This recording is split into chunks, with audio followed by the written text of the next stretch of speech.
이름으로 기도합니다. 아멘.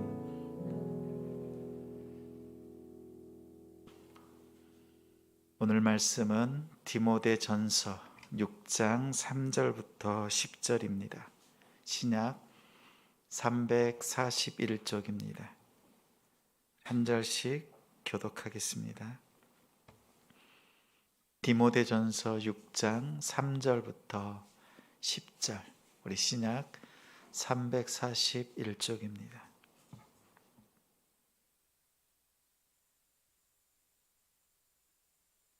제가 3절 읽겠습니다. 누구든지 다른 교훈을 하며 바른 말, 곧 우리 주 예수 그리스도의 말씀과 경건에 관한 교훈을 따르지 아니하면 변론과 언쟁을 좋아하는 자니 이로써 투기와 분쟁과 비방과 악한 생각이 나며 마음이 부패하여지고 진리를 잃어버려 경건을 이익의 방도로 생각하는 자들의 다툼이 일어나느니라. 그러나 자족하는 마음이 있으면 경건은 큰 이익이 되느니라. 우리가 세상에 아무것도 가지고 온 것이 없음에 또한 아무것도 가지고 가지 못하리니 우리가 먹을 것과 입을 것이 있은즉 족한 줄로 알 것이니라. 부하려 하는 자들은 시험과 올무와 여러 가지 어리석고 해로운 욕심에 떨어지나니 곧 사람으로 파멸과 멸망에 빠지게 하는 것이라. 돈을 사랑함이 일만하게 뿌리가 되나니 이것을 탐내는 자들은 미혹을 받아 믿음에서 떠나 많은 근심으로써 자기를 10절 우리 찔렀도다. 한 번 더 읽습니다. 돈을 사랑함이 일만하게 뿌리가 되나니 이것을 탐내는 자들은 미혹을 받아 믿음에서 떠나 많은 근심으로써 자기를 찔렀도다. 아멘. 돈을 사랑하지 않으려면, 돈을 사랑하지 않으려면 이라는 제목으로 말씀 전합니다. 우리 가정에서 또 학교와 일터에서 한 주간 수고하셨습니다. 많이 수고하셨지요? 오늘 말씀으로 회복되고 힘을 얻고 또 믿음에 굳게 서시기 바랍니다. 디모데 전후서는 바울이 아들과 같은 디모데에게 보낸 개인적인 편지입니다. 교회의 젊은 목회자로서 교회와 성도들을 보살피는 디모데에게 해야 될 일과 또 사역의 지침들을 써서 보낸 글이 디모데 전후서입니다. 분명히 개인적인 서신입니다. 그러나 교회 공동체를 향한 편지이기도 합니다. 왜냐하면 당시에 디모데가 사역했던 교회가 에베소 교회입니다. 그 교회를 섬기는 디모데에게 편지를 써서 보낸 내용은 당연히 섬기는 교회의 상황, 그것을 고려해서 목회자인 디모데에게 지침을 주고 해야 될 사역들을 자연스럽게 언급했습니다. 디모데에게 보낸 편지이면서 교회 공동체에게 보낸 편지입니다. 가만히 살펴보면 에베소 교회를 언급하는 성경이 있습니다. 먼저는 사도 바울이 복음을 전했던 그 여정을 기록한 사도행전, 바울이 보낸 에베소 교회에게 보낸 편지 에베소서, 또 요한계시록 2장과 3장에 보면 7교회에게 보낸 그 7교회 중에서 에베소 교회, 그리고 오늘은 디모데 전후서. 우리가 그냥 개인적으로 성경을 읽어낼 때는 디모데에게 보낸 편지, 그리고 마치 나에게 지금 보내주신 말씀처럼 읽어내지만 디모데 전후서는 에베소 교회를 향한 편지임을, 공동체를 향한 편지임을 기억하는 우리가 되길 바랍니다. 디모데전서는 6장으로 되어 있습니다. 1장과 마지막 6장에는 디모데의 사명을 언급하고 2, 3장, 4, 5장에는 교회에서 세워지는 직분, 교회의 운영, 또 문제들, 예배에 대한 내용들을 언급하면서 실제적인 지침을 가르쳐 주었습니다. 그 중에서 디모데전서 1장과 6절에 반복적으로 권하는, 디모데에게 권하는 말씀이 있습니다. 디모데전서 1장 18절에 보면 선한 싸움을 싸우라. 6장 12절에는 믿음의 선한 싸움을 싸우라. 바울이 1장과 6장 이 두 장에서 선한 싸움을 싸우라고 합니다. 말씀에서 언급하는 것처럼 싸워야 될 상황입니다. 무엇과 어떻게 싸워야 되느냐, 이것이 숙제입니다.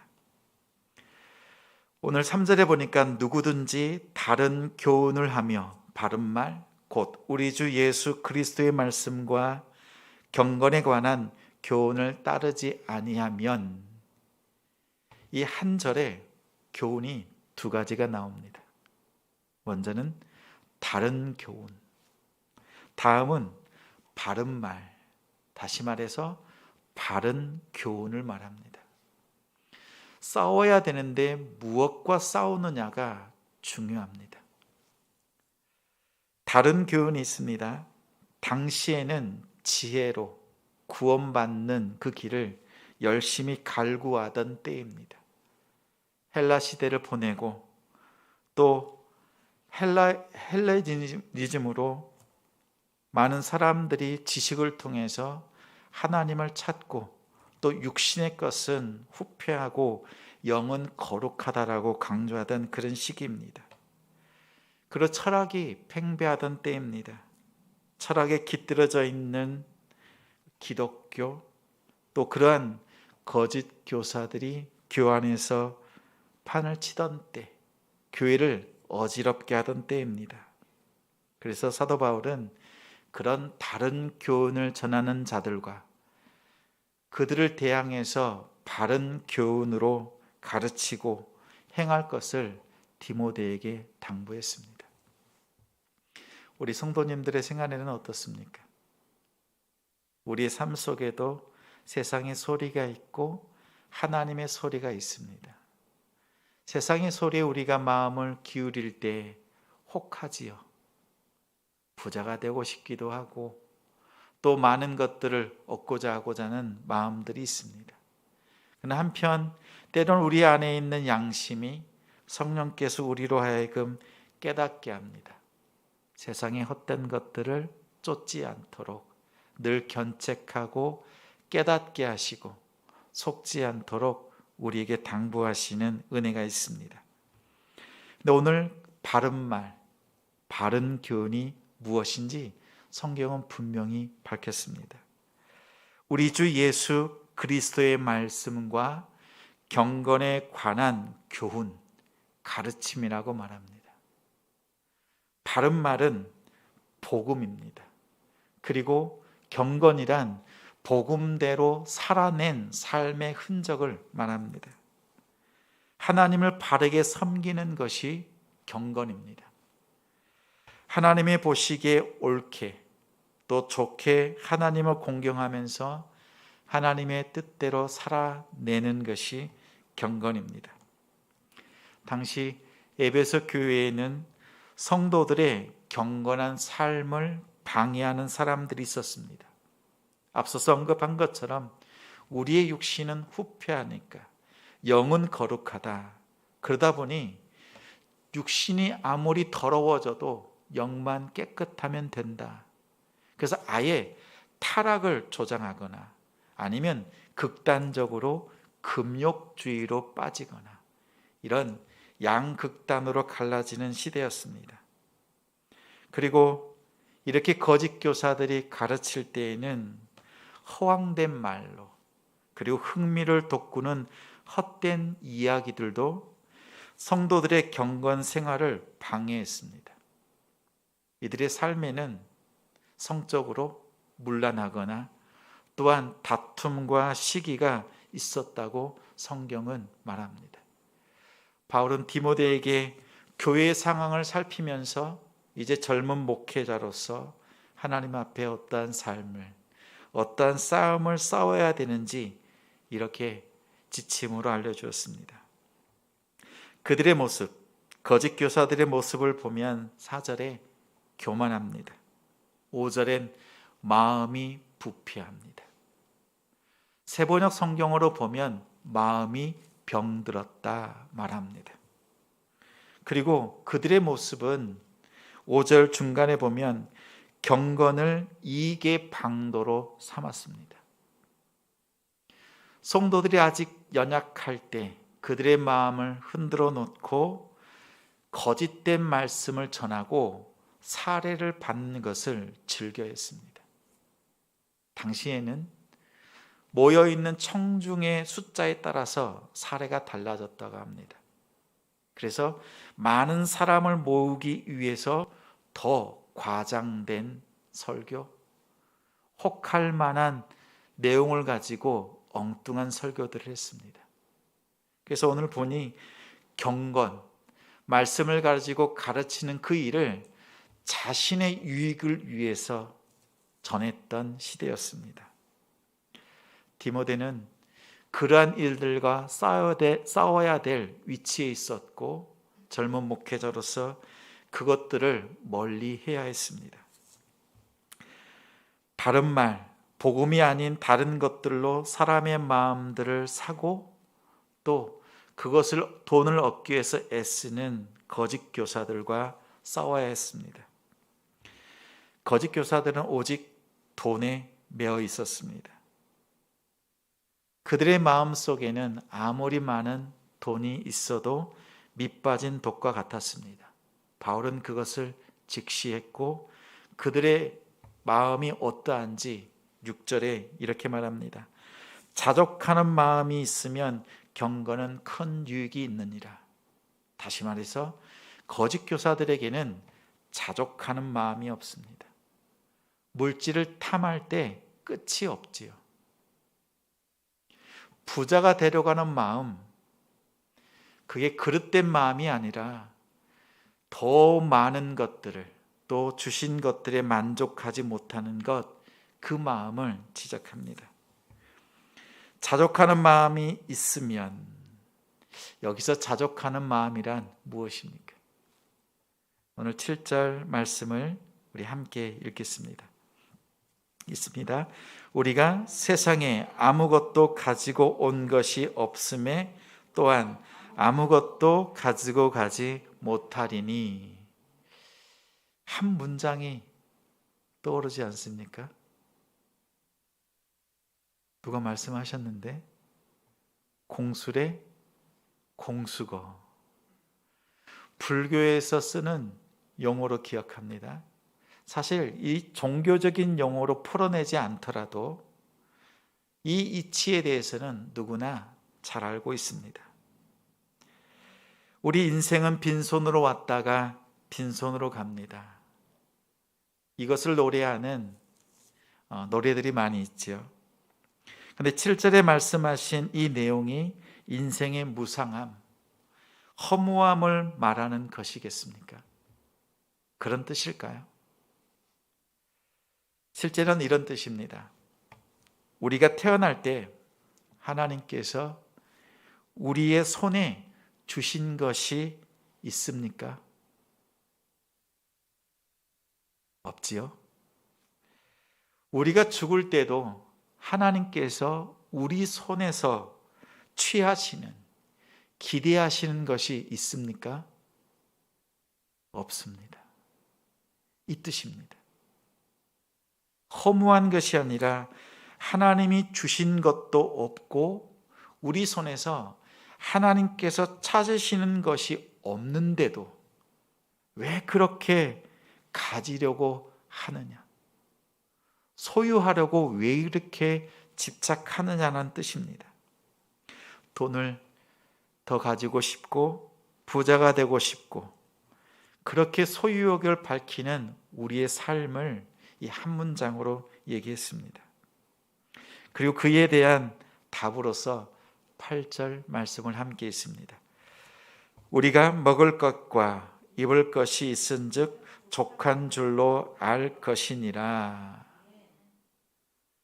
올 때 아무것도 없었고 갈 때 아무것도 가져갈 수 없는데 지금 우리의 현실에는 먹고 마시고 입을 것이 있습니다. 그것을 만족하라고 합니다. 마음으로 대답해 보세요. 지금 여러분이 가지고 있는, 입고 있는, 누리고 있는 이것이면 족합니까? 정말이요? 더 안 줘도 됩니까?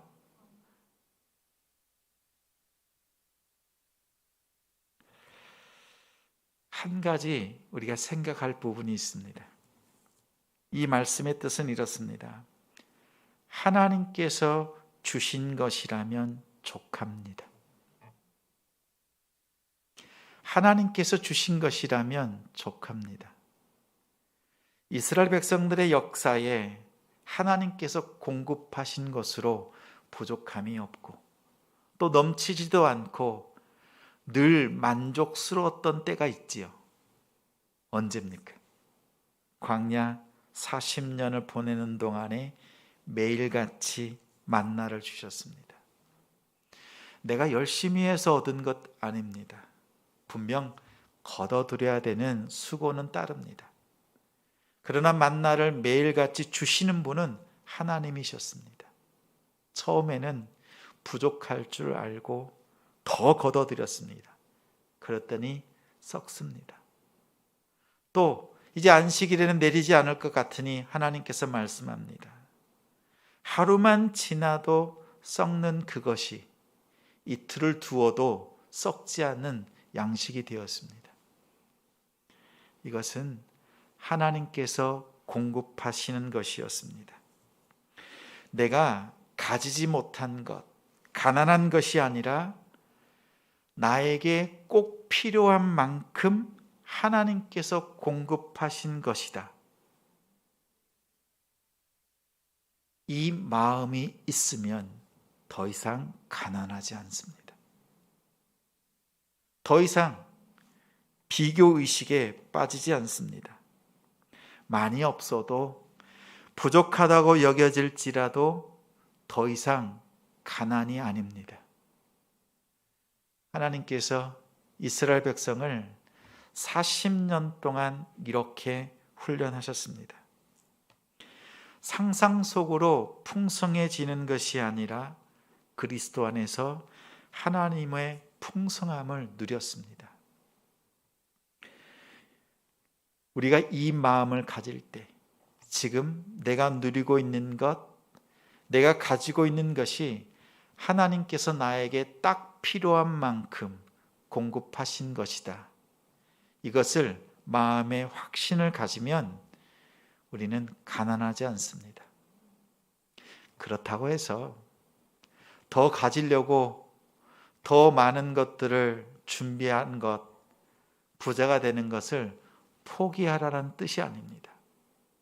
조금 더 부족해지더라도 하나님께서 나에게 필요한 만큼 부족하게 하시고 또 더 많이 주실 때는 하나님이 필요한 만큼 더 부어주시는구나. 이 마음을 가지라는 뜻입니다. 우리 빌립보서 4장 13절, 우리 신약 322페이지 우리 찾아서 함께 읽겠습니다. 암송하고 있지만 우리 찾아서 함께 읽겠습니다. 신약 322쪽입니다. 빌립보서 4장 13절입니다.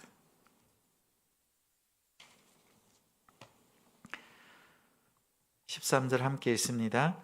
내게 능력 주시는 자 안에서 내가 모든 것을 할 수 있느니라. 이 말씀 암송하시죠. 처음 들어도 이 말씀 딱 대하는 순간 이 말씀은 내 말씀이다. 이 말씀 붙들고 기도해야 되겠다, 이런 마음이 들지요. 많은 기독교인들이 좋아하는 구절들 중에서 단연코 으뜸인 구절입니다. 내게 능력 주시는 자 안에서 내가 모든 것을 할 수 있느니라. 이렇게 우리는 읽고, 하나님께서 나에게 능력을 주신다면 내가 원하는 것을 다 할 수 있습니다. 이렇게 내 마음속으로 해석합니다. 하나님께서 나에게 능력을 주신다면, 내가 그 능력을 받기만 하면 나는 모든 것을 이룰 수 있다. 무엇이든지 할 수 있다. 그래서 간절히 원하고 기도합니다. 무엇이든지 다 할 수 있다는 것이 축복이라고 생각합니다. 정말 이 구절이 축복의 말씀의 구절일까요? 이 말씀이 정말 여러분이 붙잡고 기도해야 되는 그 축복의 메시지입니까? 그렇지가 않습니다. 이 말씀은 축복의 메시지가 아닙니다. 우리가 그런 마음으로 읽었다면, 말씀을 해석했다면 틀렸습니다. 오늘 이 말씀 전에 주어진 구절을 우리 함께 읽겠습니다. 바로 11절부터 함께 읽습니다. 내가 궁핍함으로 말하는 것이 아니니라. 어떠한 형편에든지 나는 자족하기를 배웠노니, 나는 비천에 처할 줄도 알고 풍부에 처할 줄도 알아. 모든 일 곧 배부름과 배고픔과 풍부와 궁핍에도 처할 줄 아는 일체의 비결을 배웠노라. 내게 능력 주시는 자 안에서 내가 모든 것을 할 수 있느니라. 조금 말씀에 대한 색깔이 달리 보입니까? 우리는 이렇게 앞절을 읽지 않았을 때에는, 13절만 읽을 때는 이렇게 생각합니다. 나는 풍부에 처하기도 하고 배부르기도 하고 풍부해지는 일체의 비결이 있습니다. 내게 능력 주시는 자 안에서 이러한 은혜가 주어진다면 모든 것을 할 수 있습니다. 이렇게 마음으로 해석했습니다. 그러니 축복이라고 생각하죠. 그런데 사도 바울은 고백합니다. 반대의 상황이 있어요. 비천에 처할 줄도 알고 풍부에 처할 줄도 압니다. 가난하기도 하고 부하기도 합니다. 배부르기도 하고 배고프기도 합니다. 풍부하기도 하고 궁핍의 그런 상황 가운데도 있습니다. 그런데 여기에서 말하는 일체의 비결이 있어요. 그 비결이란 능력 주시는 자 안에서 모든 것을 할 수 있습니다. 이 능력이라고 하는 것은 내가 가난하든지 부하든지 어떠한 상황에 놓인다 할지라도 모든 것을 할 수 있어요. 어떤 상황 가운데 있다 할지라도 하나님께 영광 돌리겠습니다. 이 고백입니다.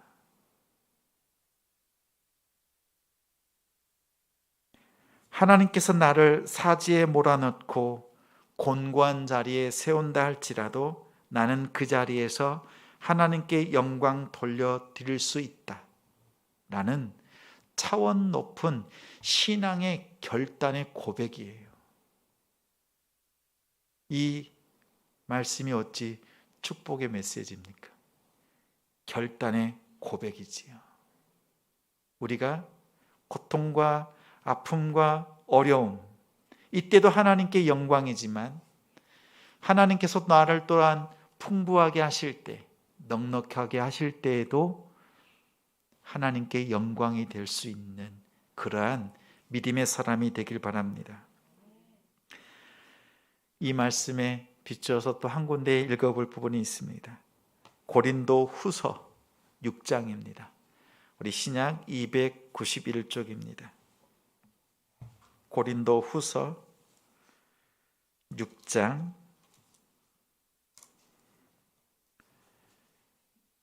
신약 291쪽입니다. 우리 먼저 10절을 먼저 읽겠습니다.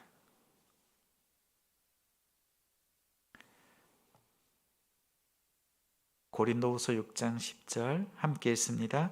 근심하는 자 같으나 항상 기뻐하고 가난한 자 같으나 많은 사람을 부유하게 하고 아무것도 없는 자 같으나 모든 것을 가진 자로다. 모든 것을 가졌대요. 우리가. 여러분이 모든 것을 가진 사람입니다. 나는 늘 부족한데, 항상 궁핍한데 성경은 우리에게 모든 것을 가진 사람이 믿음의 사람이라고 말합니다. 우리 앞에서 말씀 우리 4절과 5절 읽겠습니다. 4절 5절 오직 모든 일에 하나님의 일꾼으로 자천하여 많이 견디는 것과 환난과 궁핍과 고난과 매맞음과 갇힘과 난동과 수고로움과 자지 못함과 먹지 못함 가운데서도 한 상황이 있지요. 이러한 상황들 또 다른 상황이 있습니다. 6절부터 8절까지 있습니다. 깨끗함과 지식과 오래 참음과 자비함과 성령의 감화와 거짓이 없는 사랑과 진리의 말씀과 하나님의 능력으로 의의 무기를 좌우에 가지고 영광과 욕됨으로 그러했으며 악한 이름과 아름다운 이름으로 그러했느니라. 앞의 상황은 열악합니다. 뒤의 상황은 하나님께서 또한 우리에게 공급하시는 또 거룩한 삶의 모습을 말합니다. 이 두 상황이 항상 우리 가운데 있습니다. 그리고 이어서 있습니다. 우리는 속이는 자 같으나 참되고 무명한 자 같으나 유명한 자요 죽은 자 같으나 보라 우리가 살아있고 징계를 받은 자 같으나 죽임을 당하지 아니하고 근심하는 자 같으나 항상 기뻐하고 가난한 자 같으나 많은 사람을 부요하게 하고 아무것도 없는 자 같으나 모든 것을 가진 자로다. 아멘. 고린도 교회를 향한 말씀과 에베소 교회를 향한 그리고 빌립보 교회를 향한 말씀이 같습니다. 모든 것을 통해서 하나님께 영광 돌려드리는데 어떠한 상황 가운데서도 그렇게 하나님께 영광 돌려드리기를 원하는 간절한 바울의 마음이 담겨 있습니다. 좋은 환경이든 나쁜 환경이든지 믿음의 부요한 성도가 됩시다. 하나님께 그렇게 영광 돌려드리는 우리가 되길 바랍니다. 우리 10절 말씀 우리 한 번 더 읽습니다.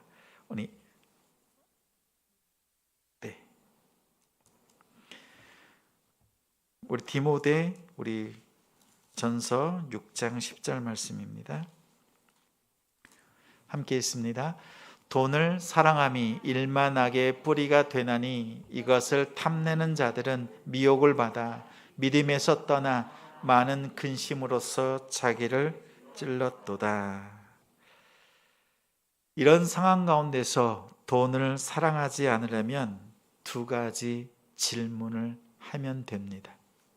먼저는 돈이 왜 필요한가 스스로 질문해 보십시오. 돈에 대한 생각을 바꿀 수 있습니다. 돈이 지금 필요한 이 돈이 수단인가 아니면 목적인가? 내가 돈을 더 많이 벌기 위해서 하는 것인지 이 돈을 내가 수단으로서 도구로서 쓰기 위한 것인지 그것을 질문해 보십시오.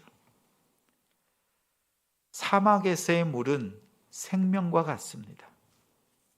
그러나 사막을 벗어나면 물은 흔합니다. 언제든지 구할 수 있습니다. 사막을 벗어났음에도 불구하고 여전히 물만 찾는다면, 물에 집착한다면 어리석은 사람입니다. 우리가 사막과 같은 광야 40년을 보내는 동안에 물은 생명 같은 도구입니다.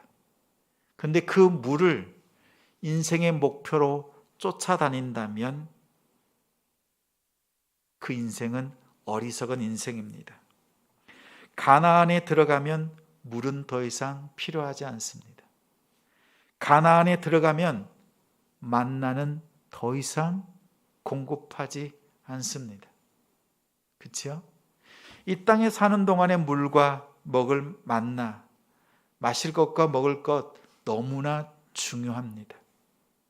그런데 이것이 인생의 목표가 되지 않도록 하나님께서 공급하시고 입혀주셨습니다.